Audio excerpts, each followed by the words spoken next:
Welcome to Sonic Subcultures Season 1. I'm one of your hosts, Safa Hachi. Over this series, we'll look at 9 records that represent the range of musical styles that fall under the nu metal banner. Each record represents an aspect of nu metal that's surprisingly finding itself back in the current music landscape. Considering I'm late to the game, I'm wondering how nu metal is back and why. To find some answers, Marc, Lajeunesse, and I look back at each record, do a deep dive on the content of the record, such as its form, lyrics, and impact. From that, with the help of our differing perspectives, we piece together what each record means now in the present day. Today we're talking about Rage Against the Machine's Rage Against the Machine. It was a rare moment when my mom took over the aux cord. We were driving home from a parent-teacher conference where I'd been volunteering at her school, and she decided it was her turn to choose the music. The opening riff of Killing in the Name blared through the car, and suddenly my hijabi mother, dressed in formal attire, was shouting along with Zack de la Rocha, "F you, I won't do what you tell me." I was 11, stunned but grinning. It was like her frustration with the world and some of the parents had found the perfect outlet, and at the same time she was introducing me to a band that would redefine how I thought about music, rage, and resistance. Rage Against the Machine wasn't just a band, they were a call to action. From the moment they were formed in the early 90s, their fusion of punk, hip-hop, and metal wasn't just about pushing genres, it was about pushing back. Zack de la Rocha came from a family deeply rooted in activism. His father was a Chicano artist and activist whose work often tackled systemic injustice. Tom Morello's activism had academic roots shaped by his time at Harvard. Together, their music became an extension of their upbringing, a sonic critique of oppression from police brutality to capitalist exploitation. The band's activism didn't just stay in their lyrics. They protested censorship many times, whether it was on BBC radio performances, Lollapalooza stages, or their first and last performance on SNL. What I love about this band is how they strike a balance between raw emotion and intellectual critique. It's not just about screaming against the system, it's about understanding it, dissecting it, and calling it out. Fast forward to today, and Rage Against the Machine is connecting with a whole new generation. Gen Z seems drawn to their music because it feels raw, direct, and still incredibly relevant, especially in a world dealing with systemic racism, political upheaval, and climate crisis. The same band that protested police brutality after Rodney King is now vocal about issues like Trump's presidency and calling for a ceasefire in Gaza. Their activism hasn't stopped, it's shifted focus to fit today's challenges. It makes you wonder, is Rage finding new fans because Gen Z is naturally more curious and outspoken about activism? Or is it because the political climate right now makes their message feel more urgent than ever? Either way, Rage Against the Machine continues to bridge generational divides, proving their message remains as urgent and impactful today as it was decades ago. So let's get into it.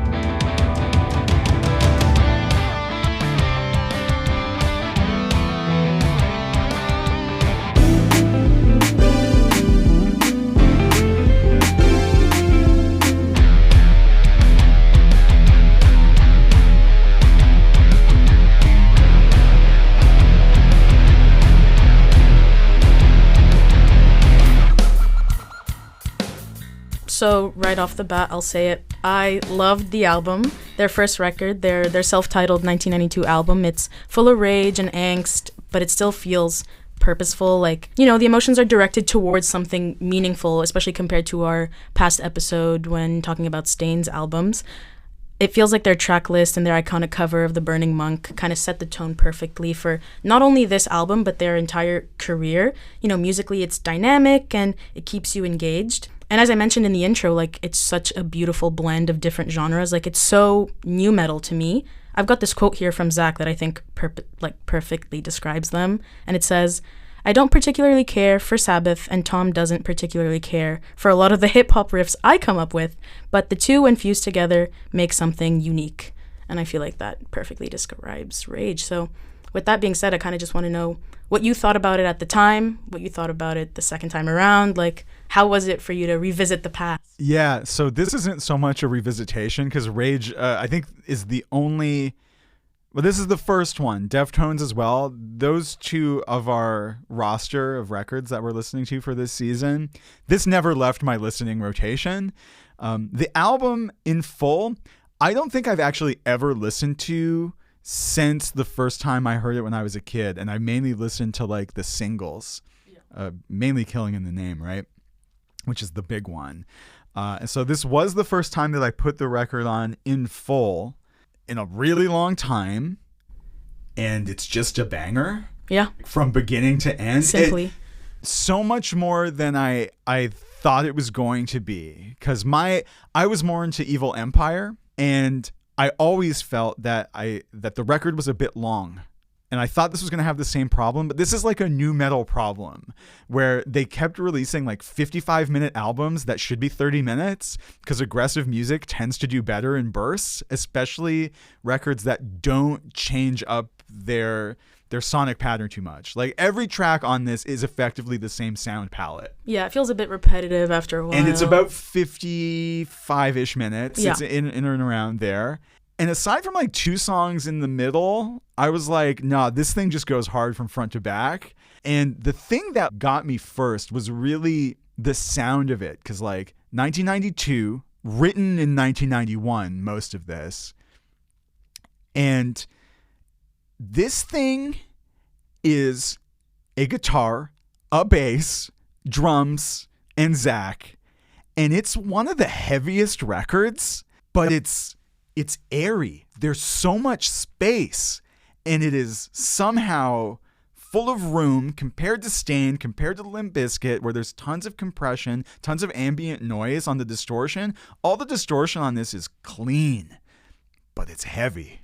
How? Like it shouldn't be what you're hearing. But it is. But I think if you take Zach out, though, the riff still goes super hard. But none of it's flashy either. Everything's really simple on this record, except for maybe Tom soloing has a bit of complexity. But even then, his solos aren't super challenging. It's just like the rhythm section is not complex. They're just holding it down. Zach is really doing the most flashy stuff, I think, with some of the lyrical work in the verses. But Tom on the guitar and the bass and drums together are really just like, here are repeated funk grooves that some of the riffs could be mistaken for Red Hot Chili Peppers of this era with a little bit more stank on it. And then it just goes hard. I was trying to decode a lot of like, how do you get such a simple composition to something that goes this hard? And like an arrangement of instruments, really, like, because a lot of nu metal records, which maybe this is, maybe this isn't, are a bit overproduced on the distortion end. They do a lot, like Rob Zombie, for example. Yeah. That thing is effects loaded to make it sound heavy, and it does the opposite thing, where some of those tracks actually feel a bit washed out. This is like, there's not a lot of processing on this, and it's just incredible. Yeah, that's something I noticed too. Like, I feel like everyone kind of works together, and if you remove one element, it kind of falls apart. Yes. And I don't know, maybe that's just... No, it is. Like, I'm not the most, like, I'll enjoy music, but, like, musically speaking, like, I'm not too familiar with, like, a lot of, like, the terms or, like, instruments being used in some of these records, but it just felt like you said, it to me, like, the background track was, like, clean and simple enough in the sense that, like, it was complementary to what Zach was doing and speaking about. Like, if you break it down, other than, like, the chunks of silence in the sense that Zach not, like, preaching anymore, it gives them the time to shine in that, like, empty space. But usually it's kind of just, like, the same thing over and over again. But it's not boring. It's just super complimentary. Because they're funky riffs. Yeah. And with funky riffs, you get a lot of syncopated stuff that the music isn't doing the complex work by, like, changing up a lot. Your brain is doing it because the beats are going to be falling on off beats. It's not going to sound as repetitive because you get the little extra. Right? And those little things really add matters. to it. It matters for listening to it. And I think it matters for the whole, like, how does Rage Against the Machine even get successful? It's because, I mean, we talked on the last record, this was true for Limp Bizkit, for Stained. There's an element of accessibility in aggressive music. If you're going to break through, you still have to be listenable. Like to your mother, for example, although maybe her music taste actually goes super hard. I don't know her. No, she's actually badass, yeah. Yeah, no, I don't doubt it based on that story. But like a general audience can get into Rage Against the Machine despite the anger built into it, especially in Zach, because even though it is heavy it is not washed out. You can hear what's happening. You can follow it. It's decodable even if you don't have like the musical ear, so to speak. It's like, I get what this is doing. I can nod my head along to it. I'm not turned away by the sonic qualities of the album. So that's the starting point of this. And then lyrically, it's just, I mean, it's fantastic. But I think that's where we get a bit muddy again in terms of the politics, where I do think Rage Against the Machine, to me, always seemed to be pretty clearly far left, verging on anarcho-politic, because I don't think they're a fan of the Democratic Party in the United States as well. I'm talking like super far left here. But that's not how they were interpreted all the time, and certainly not anymore.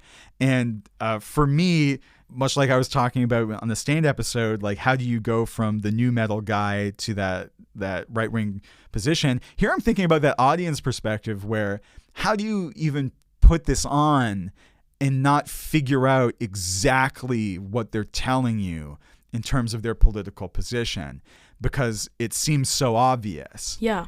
And we'll get into that in a minute. And I do think I have an answer for that, having listened back to this record like 7 times this week, because it was just that good.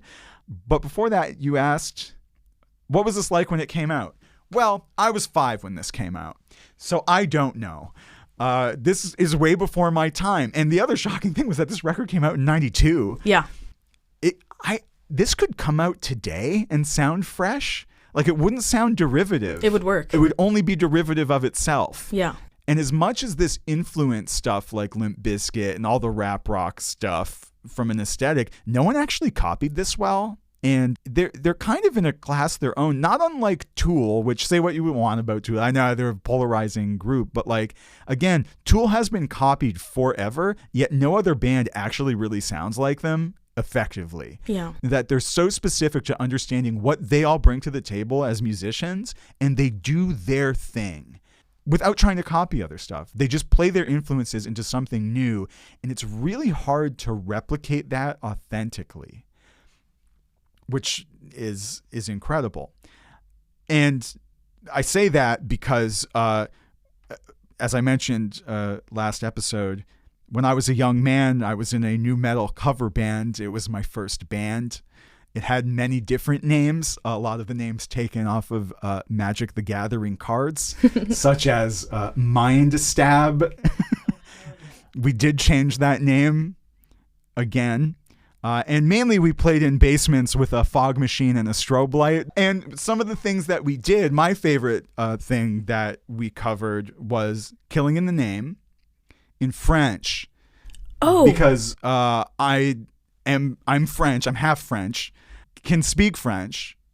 Not well, but I can. And so they were like, hey, Marc, you're French. We want to do Killing in the Name. Do you want to translate the lyrics to French? And we do it. And I was like, no, but okay. But I did it anyway. And we did it anyway. And that was a huge hit. Oh my God. Yeah, it was great. So this is how we learned to do our stuff. So for me, this record has a special place in my heart for like learning how to do aggressive music. And then I will say, before we get into the political part, or maybe as a transition to the political part, the last track on this record, I cannot, Freedom, I can't actually remember ever hearing before now. Like, I didn't remember it at all. But the thing that stuck with me most on the first listen is it actually made me emotional. In the last track, the chorus or the pre-chorus is just a very calmly uttered line. Anger is a gift. And I was like, 1992, what a thesis for actually making that emotion into not just a genre, but multiple genres of music. Because Rage isn't just about nu metal, despite how influential they are sonically and lyrically for the development of the genre. But like them pulling together aggressive aspects of funk, of rock and roll, of rap, to effectively be like, they aren't the first nu metal record, but to me they are. Like, this is really the essence of what this is going to become. And again, it gets commercialized. People without the same ideological positions kind of take over the aesthetic. And you can also hear like This to me sounds more like a punk record or a hardcore record mixed with funk than it does like anything else, really, especially in terms of like the attitude that's on it. But they take all that in 1992, all that stuff from the past, and through that idea, anger is a gift, they become this prism for all these different genres of political music that come after. And again, either people are influenced by this or they try and replicate it and do something else with it. But man, it's just such a beautiful idea. And to me, I was just like, I don't know. I made a lot of my life being angry. I am fueled by rage in my research and the topics that I cover. And like in heavy music bands, I still listen to heavy music because I think that's where the good stuff is. And I think there's a lot to be angry about. And he tells us directly what there is to be angry about in a way that, I mean, you'll get some polarizing opinions where it's too direct, so someone can kind of take something out of the lyrics and be like, oh, I don't like that, so I'm not going to like Rage. Yeah. Or, oh, I actually resonate with that so much. As opposed to like the Limp Bizkit record that we talked about in previous episodes, or the Stained record, where it's kind of just surface level mentioning an issue. You do with it what you want to. Yeah. This is like directly like, this is what you should be angry at because I'm angry at it and here's why you should be. Like, I don't know, like I feel like it just works. It's direct, but it doesn't make it suffocating, you know, in a way where it's like he still does it in a way that feels so like natural and direct. Mm-hmm. And that's what I really appreciated while listening to this record. Yeah, I mean, he's telling you like police brutality is happening and, you know, the police are immune to like social and legal consequences and it's bad and that's BS. He's telling you like a lot of educators are Eurocentric and they're telling you lies. He's straight up telling you all this stuff. And so how do we get to a Republican Speaker of the House, Paul Ryan, saying that Rage Against the Machine is his favorite band? He's not listening. Okay, but he's not alone. There is a 2024 Stained fan who puts on Evil Empire in this record and unironically is like, I am an enjoyer. And that's the part where I have to be like, how? And I think I know how. Which is Limp Bizkit had this where you have these really anthemic portions of the song. This definitely has that as well. Like on Bomb Track, burn, burn, yes, you're gonna burn is the chorus repeated. Take the power back. The chorus is, yeah, we gotta take the power back. Come on, come on. And if you are just vibing with the aggression and letting the verses wash over you, you can just take those anthems of action or imagined action and apply them to whatever to your thoughts want. But your also I do think Killing in the Name, it seems to be pretty explicitly about like anti-police brutality. But I think you can just read the chorus like uncritically as a celebration. And I think that happens, which seems to me unbelievable. I agree.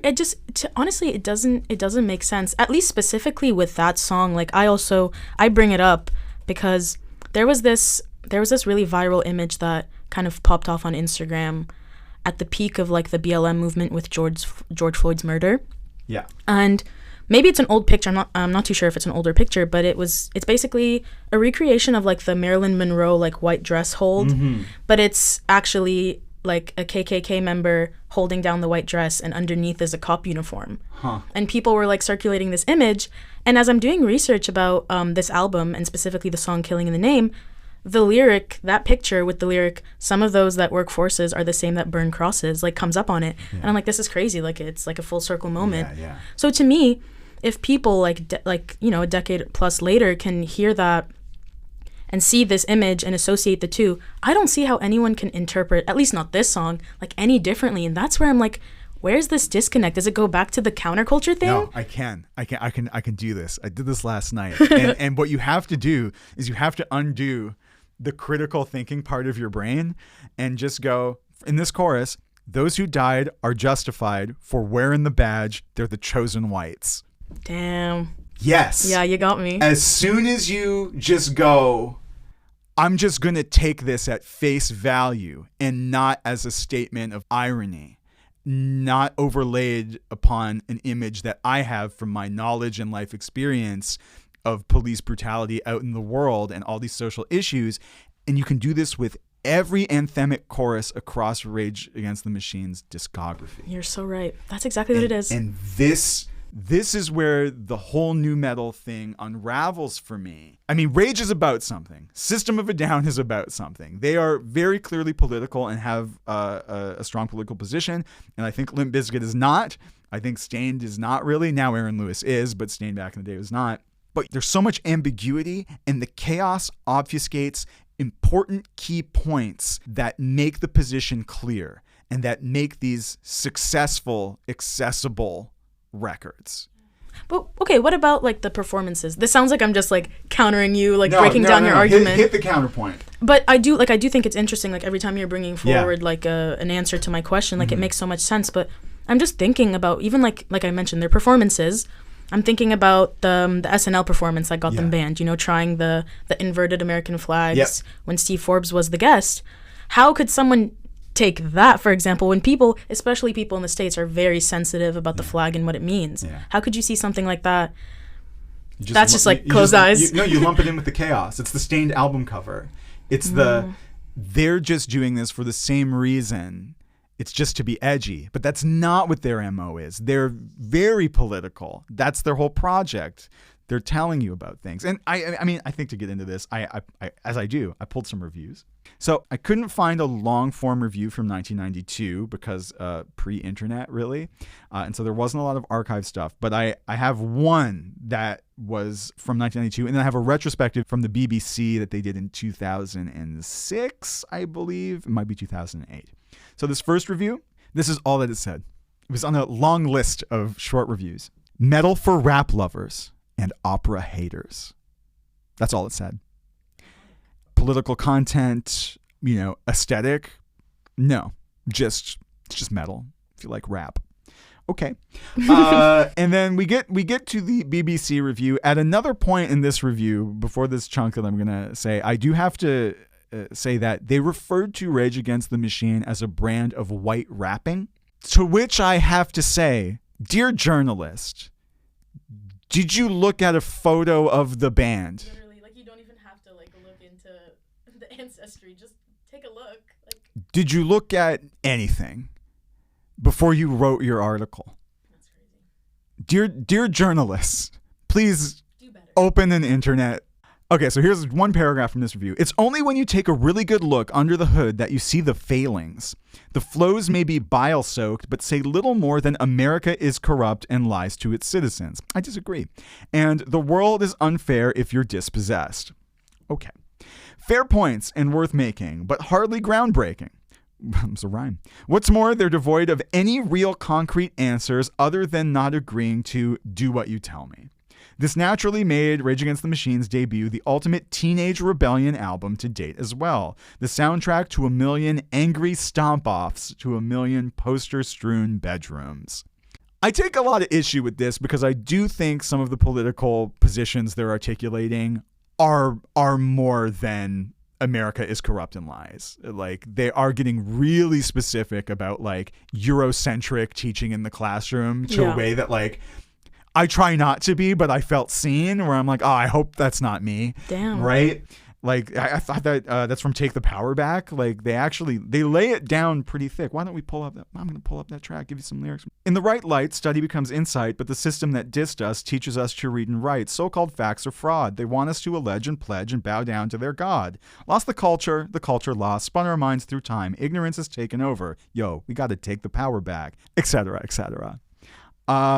Banger. Definitely. Also, they're directing you. Like, okay, they still have to write songs. Like, they can't produce a treatise on what to do about it. They're trying to use the volume to direct us to problems, and they do. The problem is maybe what gets lost in the ambiguity, and I think this reviewer is giving a pretty uncharitable read, but I do think it does point to that. Yeah, there are 1 million angry stomp-offs to Rage Against the Machine, but I don't necessarily think that's a problem with the band.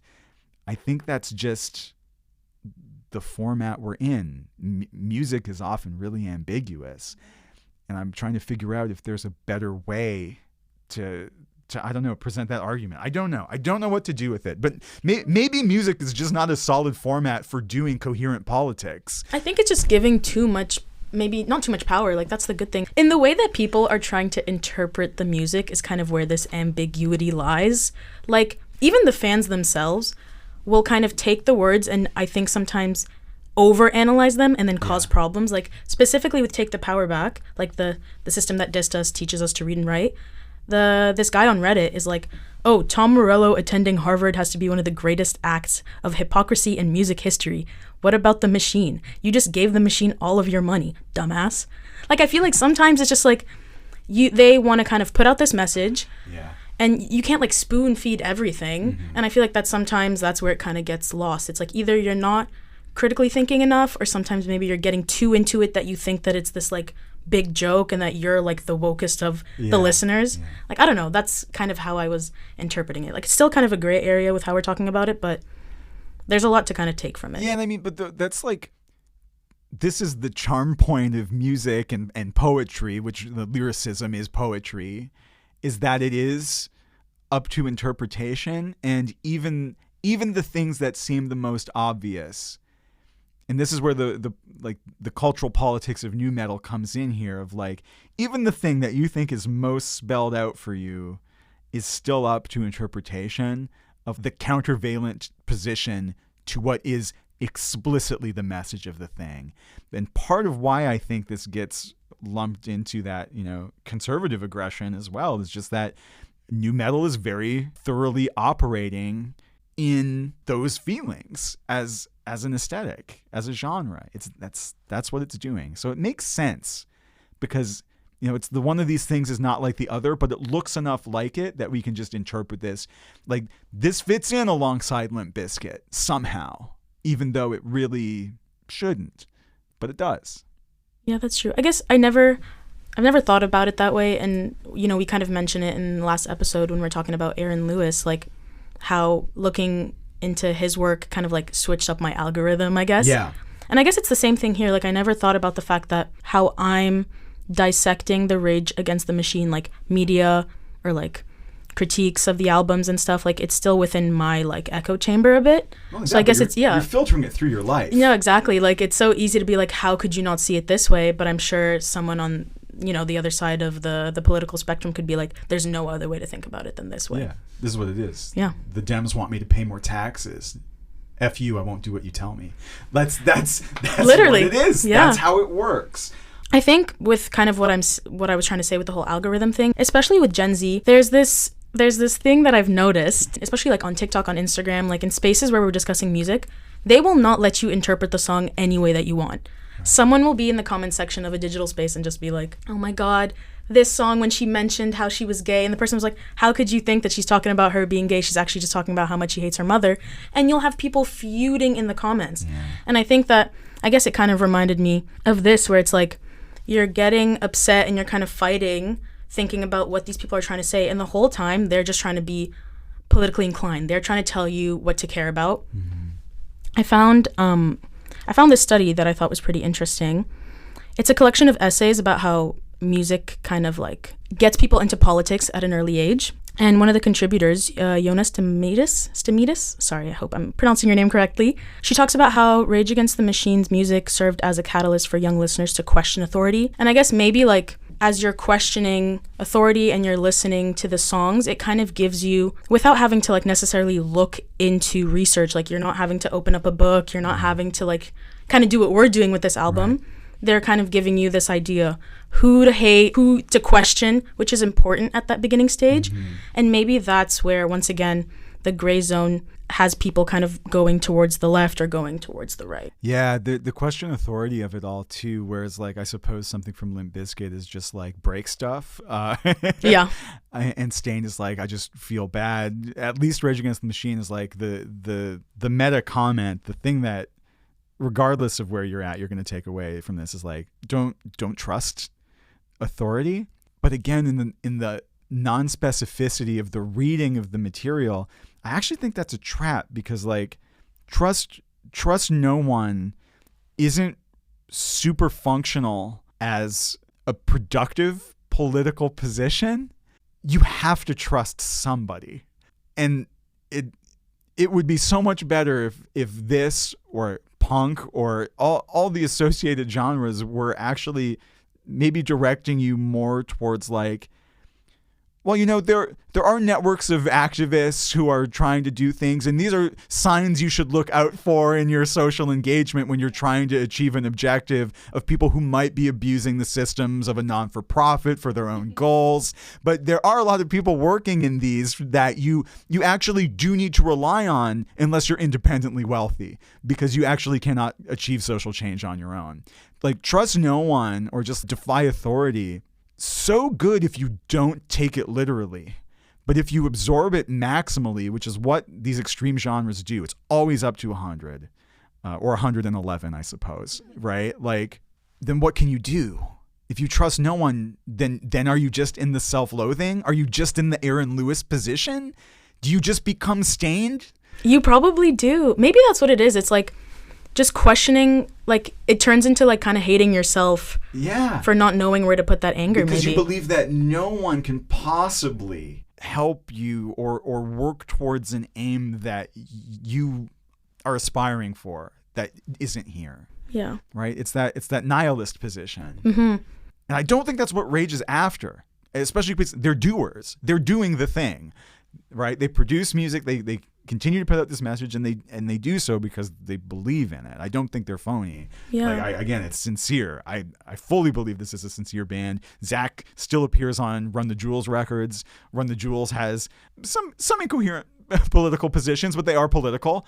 They do try and they do succeed a lot of the time to present like a platform for social change through their music. Again, doesn't always get communicated at 100% fidelity, but yeah, I guess that's what it is, right? It's like the ambiguity of new metal politics. Yeah. You can't escape it because of the genre form and the poetics of it all. And also just like fan interpretation, like going back to what you said about not being able to trust anybody.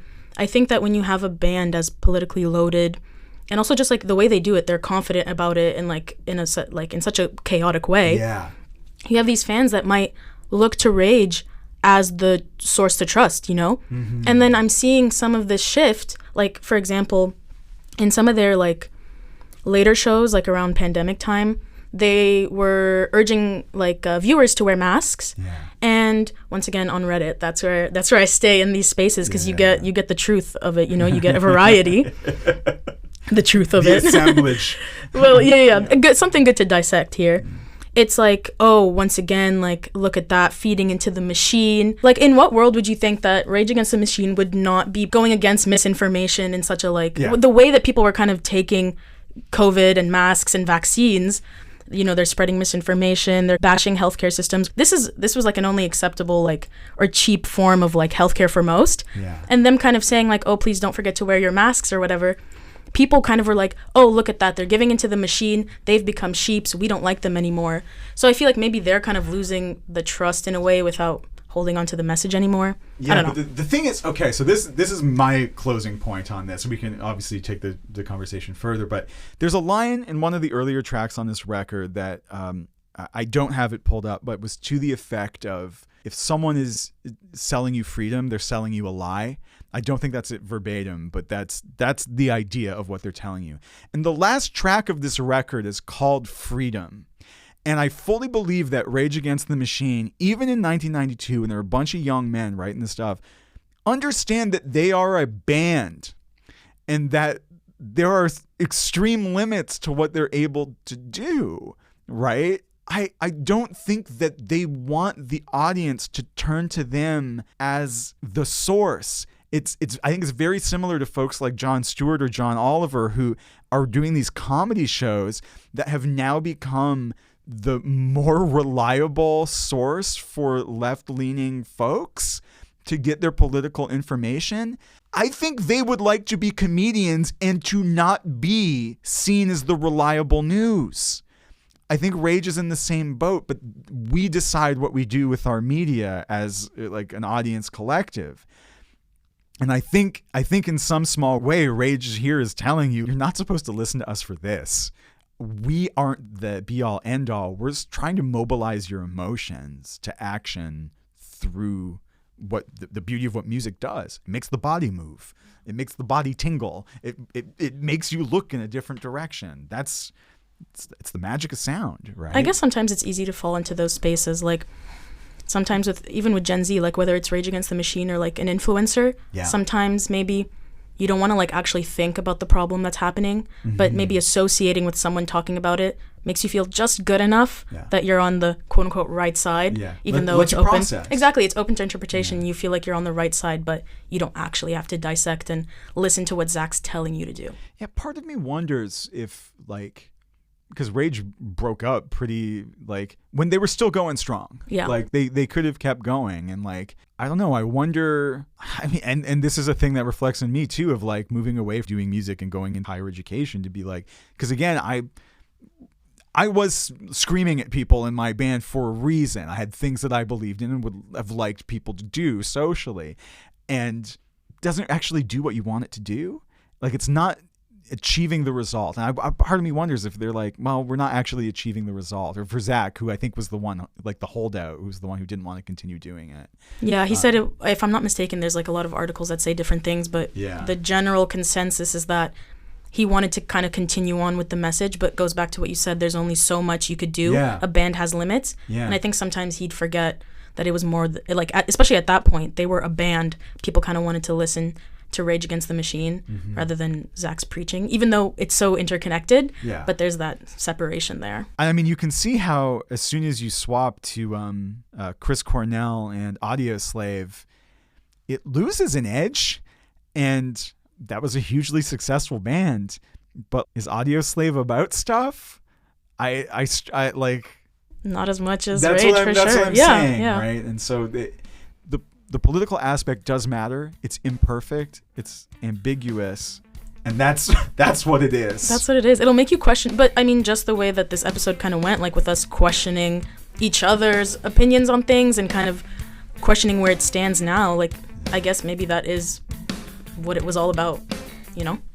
I mean, if anything, at least it's about anger as a gift. And we figure out what we do with it. And my mom likes it, so it means it's a great record. Go Safa. Shout out my mom.